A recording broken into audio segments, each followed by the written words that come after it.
Saya pernah mendengar bahwa kurban kita akan menjadi kendaraan orang yang berkurban saat di akhirat. Apakah benar, Ustaz?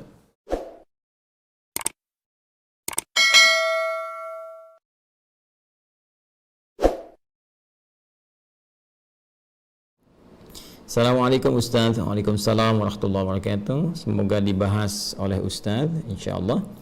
Saya pernah mendengar bahwa kurban kita akan menjadi kendaraan orang yang berkurban saat di akhirat. Apakah benar, Ustaz? Oh ya, saya pun demikian pernah mendengar dan membaca juga referensi-referensi terkait, khususnya ada riwayat yang disandarkan kepada Nabi sallallahu alaihi wasallam dengan kalimat istafrihu dhahayakum, ya, gemukkanlah, baguskanlah hewan-hewan sembelihan kalian, fa innaha matayakum 'ala sirat. Karena sesungguhnya hewan-hewan kurban, hewan-hewan sembelihan yang dibaguskan itu nanti akan datang di hari kiamat menjadi kendaraan kalian melewati sirat, ya, melewati jembatan penyeberangan yang menentukan antara rahmat ataukah azab, antara surga ataukah neraka. Namun demikian persoalannya, riwayat ini dan riwayat-riwayat terkait, ya, nanti ada beberapa jenis lafaz-lafaz yang berbeda, ada yang thamminu, ya, atau yang azimu, ya, besarkan, baguskan, cari yang terbaik di hewan kurban kalian, dan ujungnya sama, bahwa sungguhnya hewan-hewan itu akan menjadi kendaraan tunggangan kalian saat melewati as-sirat atau di hari kiamat. Seluruh riwayat-riwayat ini persoalannya dinilai oleh para ulama-ulama pakar di bidang ahli hadis itu sebagai riwayat-riwayat yang sangat lemah, bahkan sebagian diantaranya tidak memiliki asal, ya, sehingga disebut hadis-hadis yang bermasalah.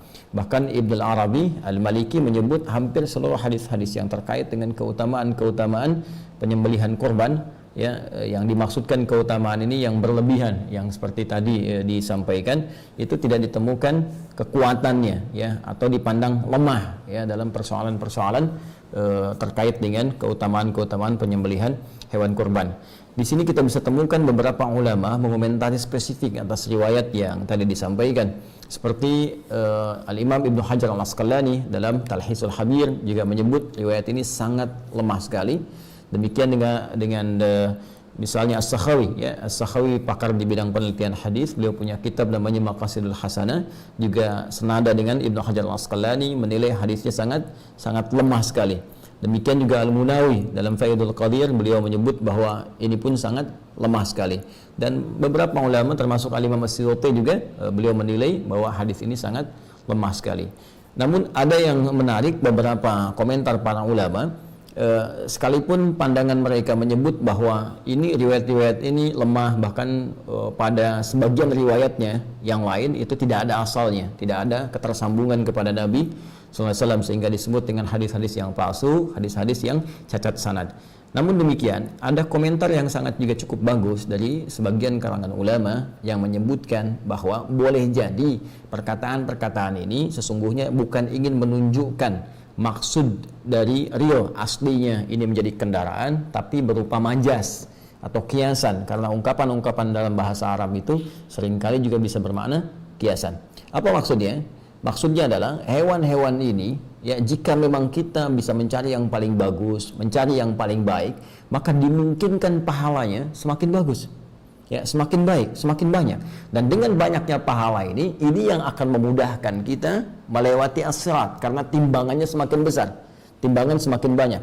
Ya, bukankah kurban pertama yang diterima oleh Allah Subhanahu wa taala dari anak Nabi Adam alaihissalam adalah kurban yang terbaik, ya, kurban yang paling bagus, ya kan? Seperti disebutkan, disyaratkan di Quran surah ke-5 Al-Maidah ayat 27 itu, ya, watlu alaihim naba abnai adam bil haqqi idh qarraba qurbanan fatuqbila min ahadihima, ya, wa lam yutaqabbal minal akhar. Dan bacakanlah Muhammad sallallahu alaihi wasallam, ajarkan kepada mereka kisah tentang dua anak Adam, ya, alaihissalam, dengan kisah yang sebenar-benarnya ketika mereka dimintakan oleh Allah Subhanahu wa taala untuk menunaikan ibadah kurban, ya, maka diterima yang satu, yang lainnya ditolak. Siapa yang diterima ini adalah anak Adam alaihissalam yang berkorban dengan hewan ternaknya, ya, dipilih yang paling bagus, yang paling gemuk, yang paling indah tampilannya, itu yang diterima. Sementara yang satunya lagi tidak mendapatkan penerimaan karena memilih kualitas yang paling jelek dari hasil perkebunannya.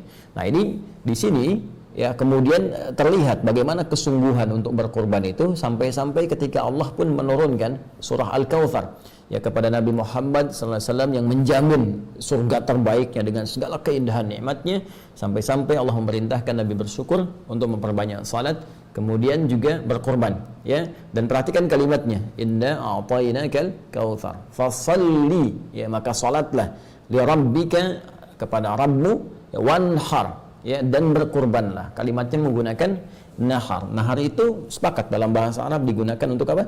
Unta.